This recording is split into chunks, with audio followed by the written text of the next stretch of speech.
Well, hello everyone. Let's get started. It has just ticked over time. So, in the interest of everyone and respecting your calendars, let's get started on all things misinformation and how to deal with it in the nutrition world. And I think this is something we can all appreciate, something we can all empathize for. Honestly, I feel like it's just this constant wave of going, here's the next thing, write it out. Here's the next thing, write it out.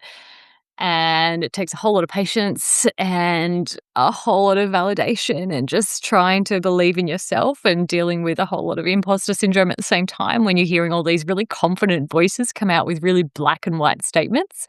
But it shows up honestly everywhere. It may be, your uncle at Christmas, it might be social media, sport, workplaces. It is honestly everywhere. And that comes because, everyone experiences food. Everyone's got a personal experience when it comes to food. And therefore, everyone's got an opinion. And I don't think that's ever going to change. And so, as practitioners, how do we deal with this? Because I am not 100% as a profession that we've done it well. I think as a profession, we're very quick to say no.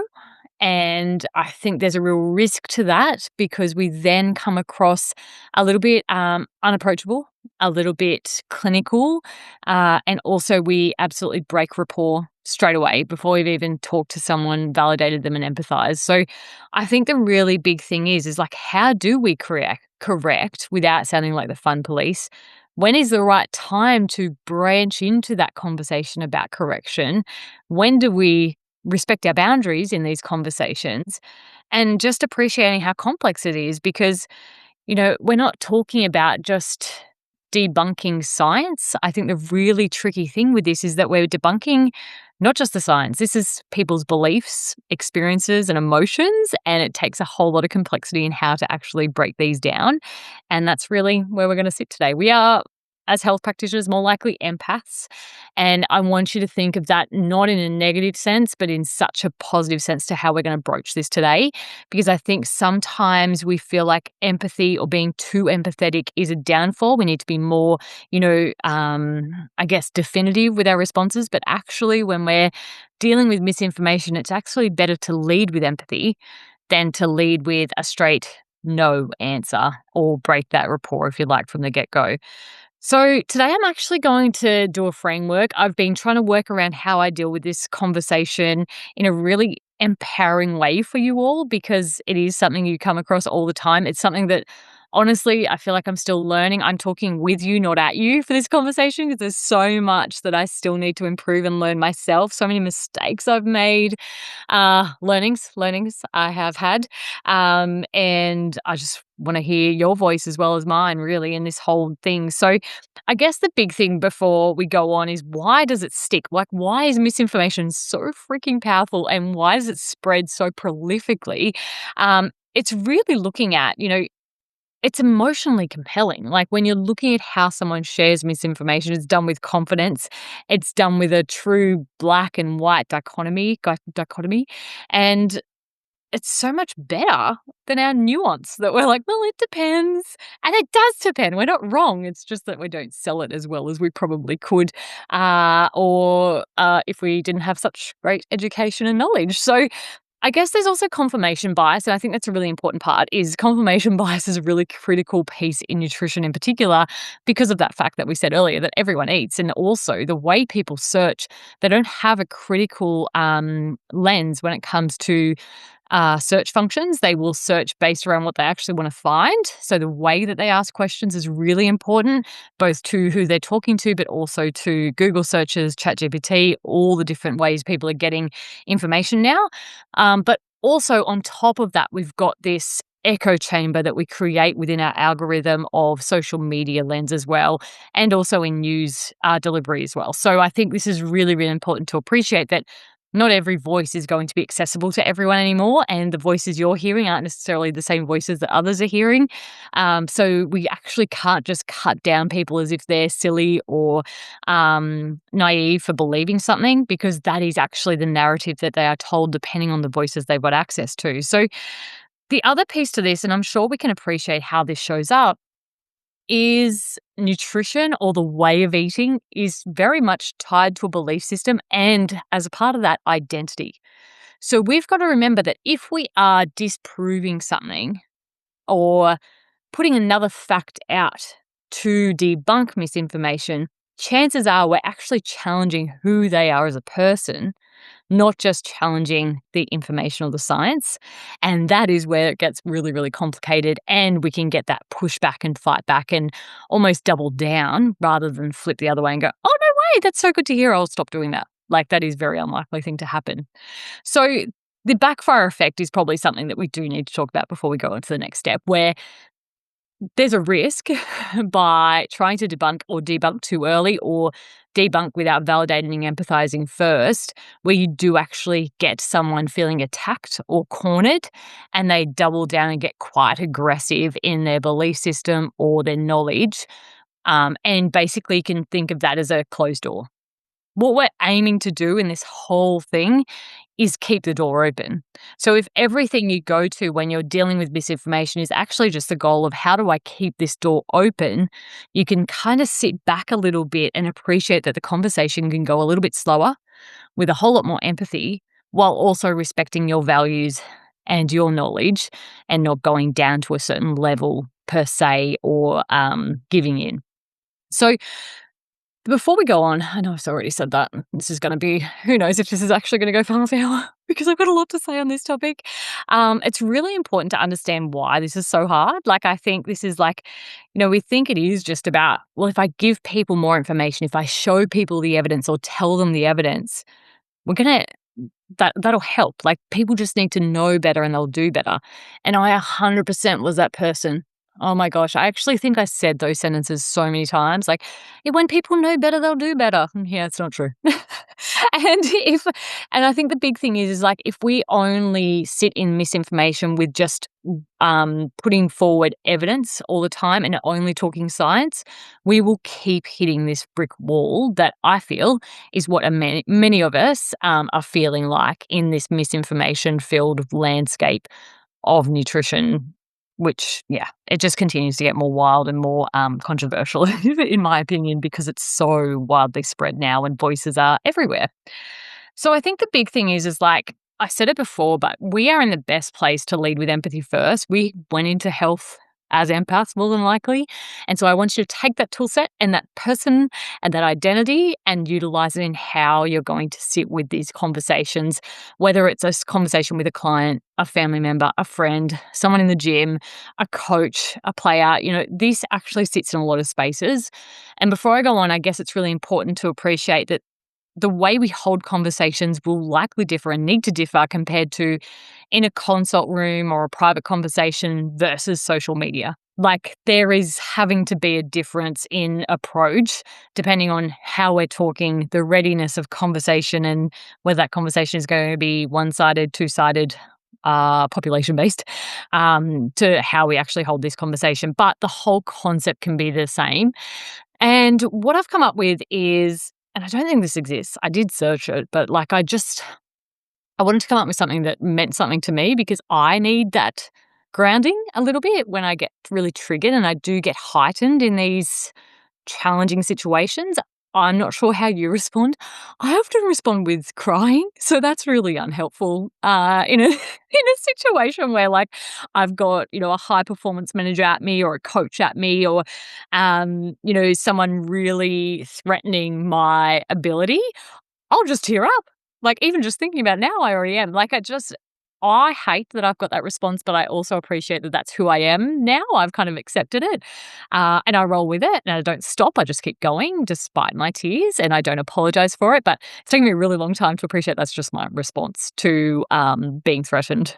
So anyway, I get quite heightened in these types of conversations because I care so much about. I guess it's so close to my value system, I think. I have created this for me just as much as for you guys, but I hope it helps you as well. And it's called the CARE framework. It's centered on 4 key steps to how I hold these conversations, and it's all about practice. So the first one is curiosity. So curiosity is really about not going, that's not right. Well, that's not correct. That's stupid. because you shut that down right away. Curiosity is all about opening those responses to, oh my gosh, that is so interesting. Tell me more about that. Or, oh my gosh, where did you hear that from? That is so intriguing to me. I would love to know more. Or how does that make you feel? Like, what have you noticed since then? Or what has that meant to you? Opening that conversation of going, not a shutdown, but an invitation in to understand better. I want to hear you out first. I want to meet you where you are. So then I can work through what that conversation next steps is. So that I feel is a really nice thing of like, and practicing those sentences of like, how am I going to start this conversation? How is that going to look like? The next one in the care framework is A. Obviously, guys, we're just going to spell this out. I can't believe I just said that out loud. But anyway, acknowledge. So acknowledging and valid is really just based around validation. So something that we have absolutely practiced time and time again in reflective, active listening is that validation and validating the underlying motivation. It's really important when you acknowledge and validate that you're separating the person from the claim or the misinformation or the diet type, so that we're not personally attacking or critically analyzing the individual. And the way that you can kind of practice these sentences are more like, I can see how much it means to you to think about what you put in your body.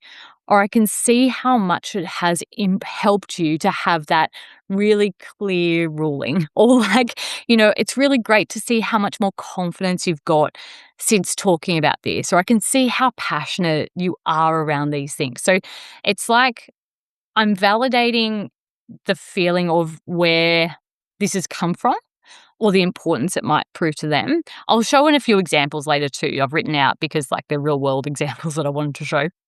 But it's also like, it's so great that you're growing confidence. Like, let's now move forward. The thing there, like once you've done the curiosity, you've done the acknowledgement, it's then time to reframe. And the reframe, I don't want you to rush into. The reframe isn't just like, okay, I've acknowledged, I've done a bit of curiosity, now I need to tell them they're wrong. It's a real gentle approach to inviting them to consider another way or inviting them into your conversation, if you like. So some ways that I would say this, and I've written these down so I don't get lost in conversation, but like the cool thing is the research now gives us a clearer picture of how this works. Or, I would love to share more with you about what they've found out recently. Or, you might start with that, validation in like, oh, you're so right. Like inflammation is is such an important thing to manage. Now, I would love to talk through what that might look like, in a few different things. But then what you're doing is like you're adding to their knowledge rather than dismissing it. So you're like, oh my gosh, you wouldn't believe where that research now sits and all those types of things is a way to invite them in. And the real invitation or decision can then come in that fourth step, which is empower. You want to give them the decision of whether they want to engage in that conversation or not. And this is also helpful when it's considering your boundaries.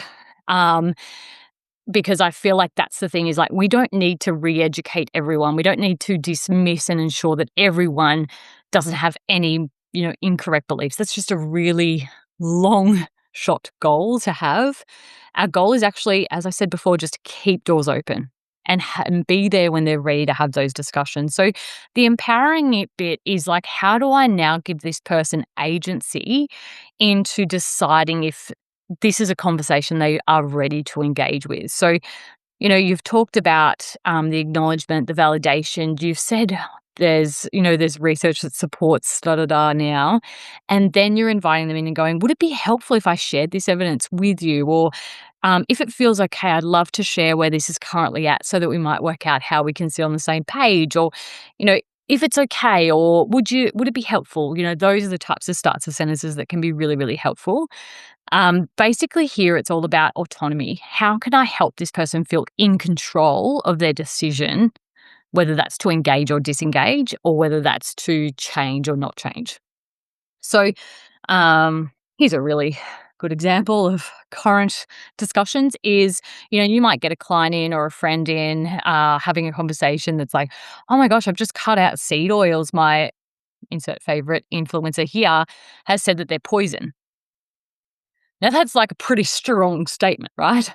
Oh, how do I sit with that? Well, how am I going to face that?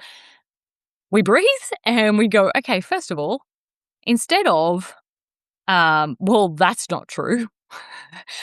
They're fine. Actually consider like, oh my gosh, I so get that. Like there's so much noise around seed oils at the moment, isn't there? And then invite them in of going, what changes have you noticed since you've cut those out? Or tell me more about how that's felt or what's that look like for you? So that little bit of questioning, curiosity and inviting them in and validating how confusing this setting is. And then going through like, okay, well, what's the reframe here? The research on them is actually pretty reassuring, actually. For most people, the quality of the overall diet is the most important thing. Can I walk you through what that might look like or feel like and, how we could maybe get a little bit more variety or whatever it may be? It depends who you're talking to, but really it's about just being curious, listening, and also remembering the science isn't always correct or caught up to what people may have discovered. So, seed oils and stuff, that's pretty strong evidence. That's not my example here, but like it is really important to listen. In the athlete world, for example, there are so many times when athletes know things before the research has been published or found out. And sometimes the research is following athlete trends. And so it's really important that we're listening to personal experience and taking into account and then also appreciating when do I need to dive in here? Like, is this really dangerous, critical? I need to pause this behavior right away. Or is this actually harmless if it's working for them? Is this a battle I need to have right now? Or is this actually something I can park for later if it comes up or if it becomes a challenge? So having that kind of consideration is really important.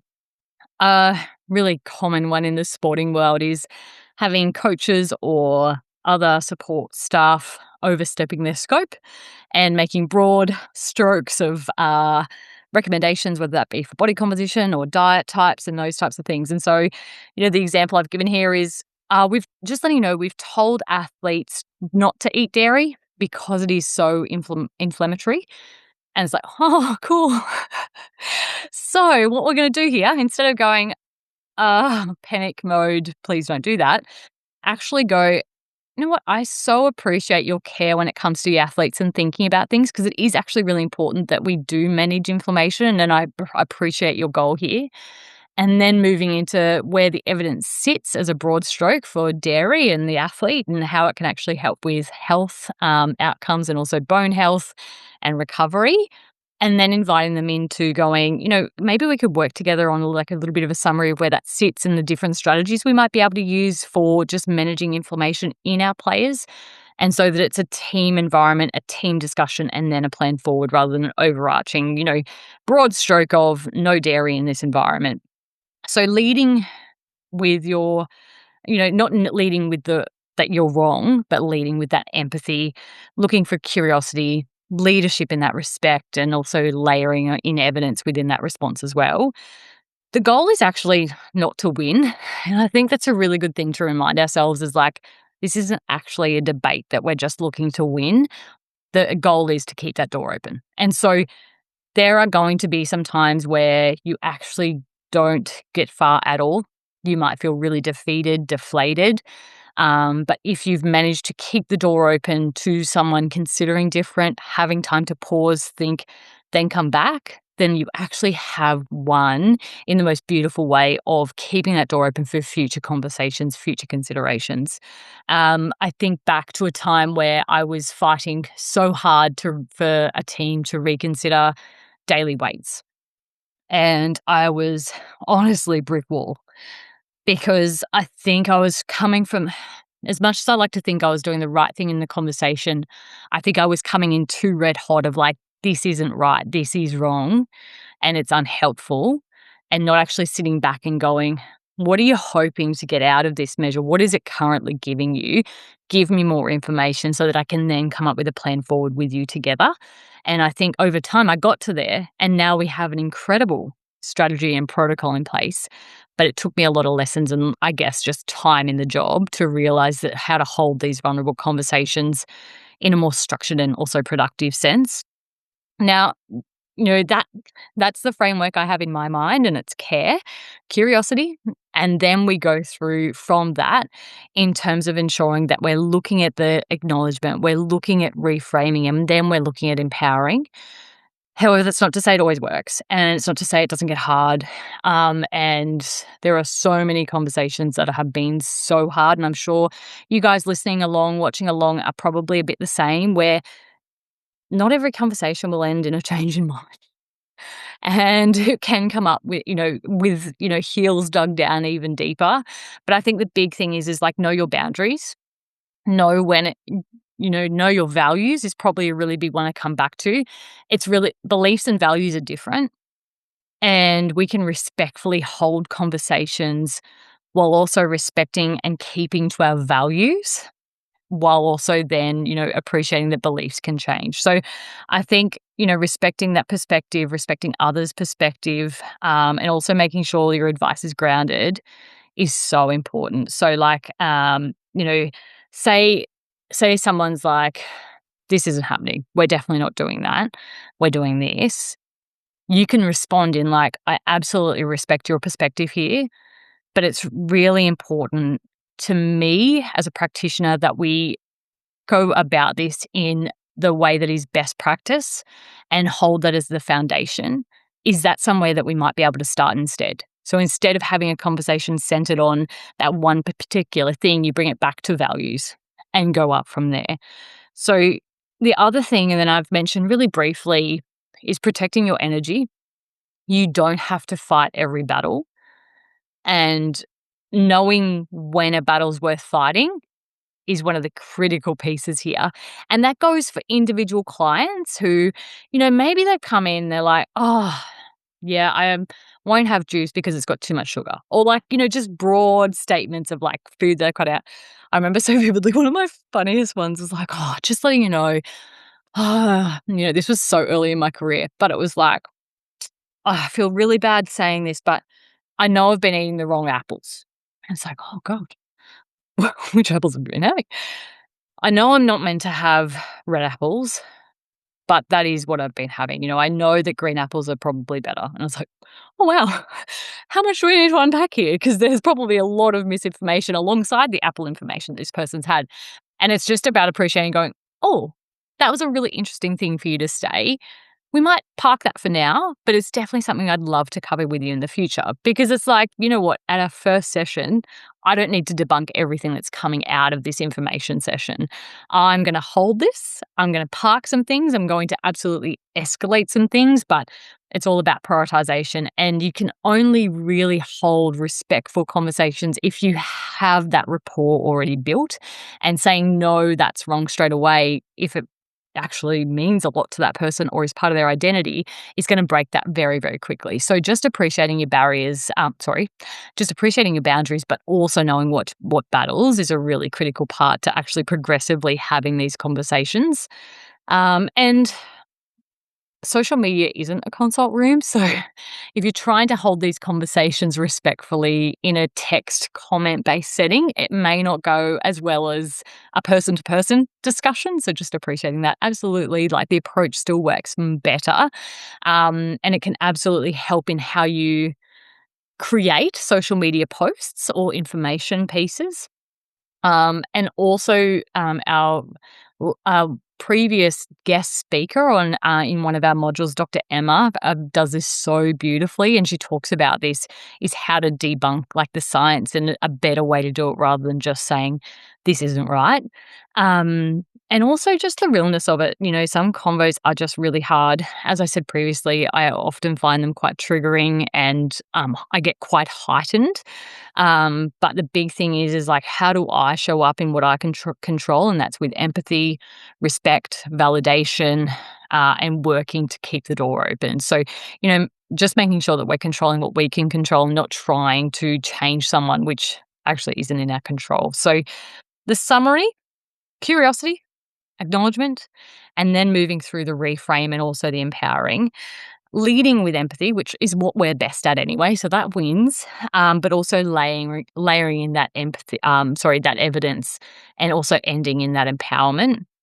And I guess the big thing is like that empathy isn't the opposite of just that hard evidence. It's just the vehicle to help hold that conversation and invite that conversation as well. So we cover a lot of this in our academy modules. It's something we dig deep on quite often because it's so important to how we hold conversations with our clients, with our stakeholder management courses as well. And it's also just a core part of having these difficult conversations, which is a really big part of, that reflecting listening, but also active communication that we want to have where we meet our clients and our stakeholders where they're at rather than trying to just prescribe or tell. So, if you're not part of the Pro Academy, I do highly recommend the modules in there to dig deeper into this. But I hope this has been really helpful. And I appreciate that I've absolutely cooked my time. And I have left a little bit of time for questions if anyone's got some. But yeah, it's been such a pleasure to have that conversation with you and hopefully not at you because, as I said from the start, I am no expert. It is just this continual learning. And that's why reflection and supervision mentoring is so important to debrief, learn, grow, and improve. So thank you so much, everyone. And we'll have some questions. If you want to turn your like if you want to actually speak in this, absolutely do so. I would love your voice. And, even if it's just to share the latest misinformation that you've been thrown, I'm here for it. I don't even know if I can be shocked anymore, but I'm here to hopefully be.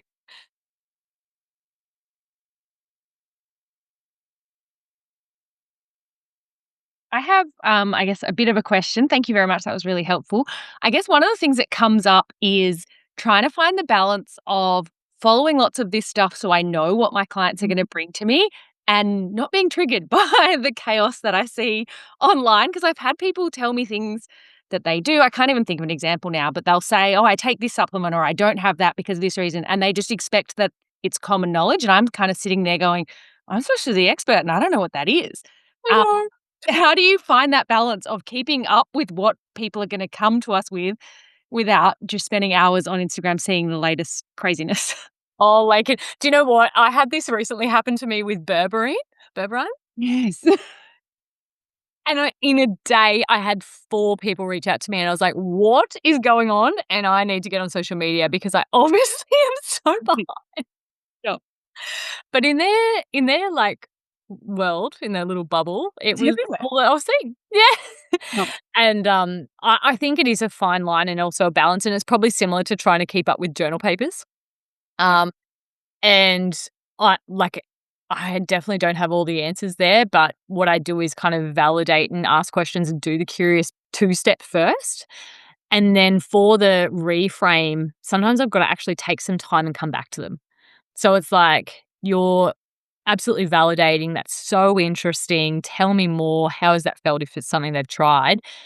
Can I would love to actually know more as well. So I'm going to take this information, make sure I've got the research ready for you, and let's hold the rest of this conversation later. So, giving yourself a permission to pause, giving yourself permission to like break up those two conversations a little bit, because also there could be new research that we haven't seen, or there might be experiences that have been shared that are actually really valuable to listen to and go forward with. So, yeah, that's generally what I do is I just give myself an opportunity to pause and breathe and don't feel like I need to know everything in the moment. Thanks. Yeah, because I don't think that's possible now. There's too much info.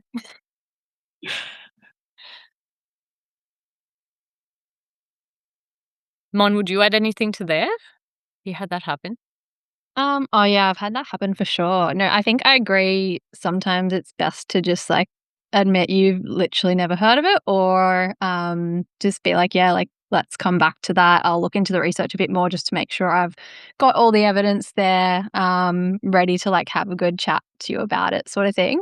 But I feel like some of like the really big like influences, whether that's in the medical space or the nutrition space, whether it's ethical to do this or not, sometimes they'll name drop, oh, this new up and coming supplement, I reckon it's going to be the next big thing. And obviously they've got financial things Mm. coming out involved with that. I think that's unfortunately a really big part of where a lot of these people get these ideas of these new supplements. And it's like the next big thing that, yeah, like you said, is apparently common knowledge to everyone because this one person with millions of followers mentions this thing. But obviously we know that if it's the tiniest bit of research that's come out about it, we know that we can't go off that. But yeah, I don't know. It's almost like, do we follow those people that we might not agree with or have the same values of just to keep up to date with what everyone else is seeing? Or is that seen as us almost like supporting what their posts are about? So I feel like that's also another discussion which is really a bit like iffy and hard to navigate too.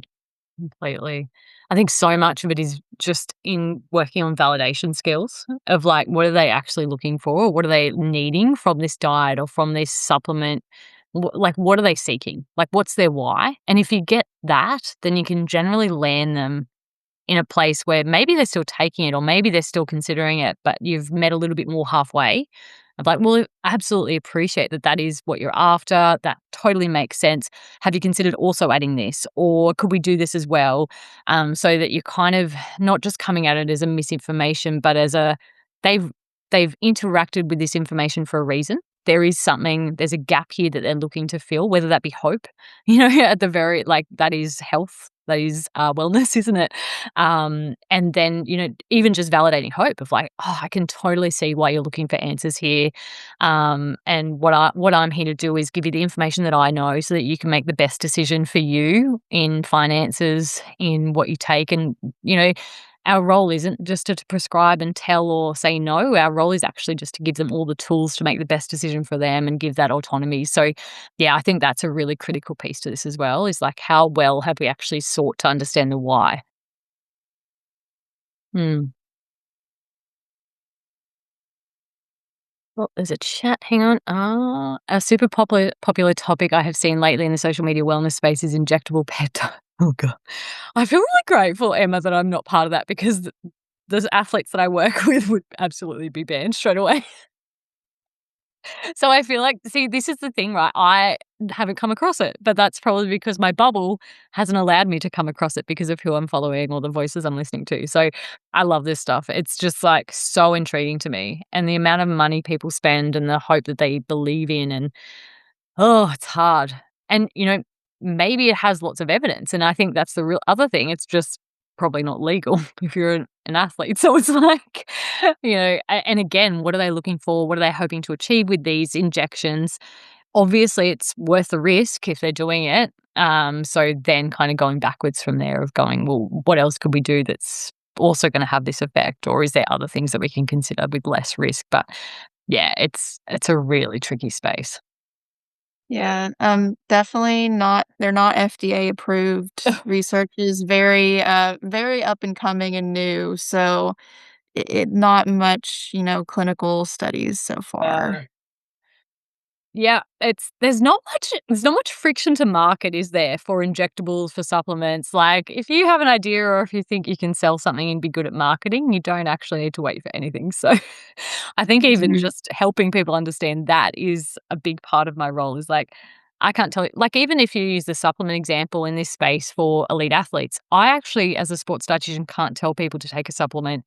I can give them all the information they need to make the decision for them, because if it comes to doping, they are always the one at fault. It won't be me, it won't be Team Doc, it won't be, the supplement company. It will always be the athlete. And so if we take that kind of athlete-centered approach and go, well, what is my role then? It's to actually help them make the best decision, for their career longevity, for their health, for their safety, and for their performance. And they are the only ones that can hold that decision. And that's that autonomy and empowerment that last step is all about.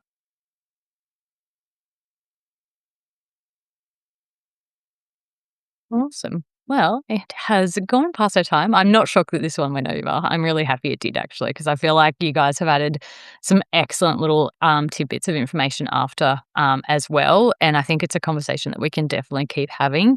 But thank you so much for jumping on board. And if you're catching up on the recording, thank you so much as well. Last plug, because I adore everyone in it, is our academy. If you're not a member, then please consider it, because it is run by Mon and myself, and it's something we are so proud of and so grateful for, the conversations and the support support that exist. I think it can be quite a lonely space in this world of dietetics. One of the reasons is because of this misinformation exhaustion, and it's really nice to be able to like share those stories and get different pieces of information, but also advice from the group. So thank you so much for joining, guys. I really appreciate your time, and have an amazing rest of your day. Cheers.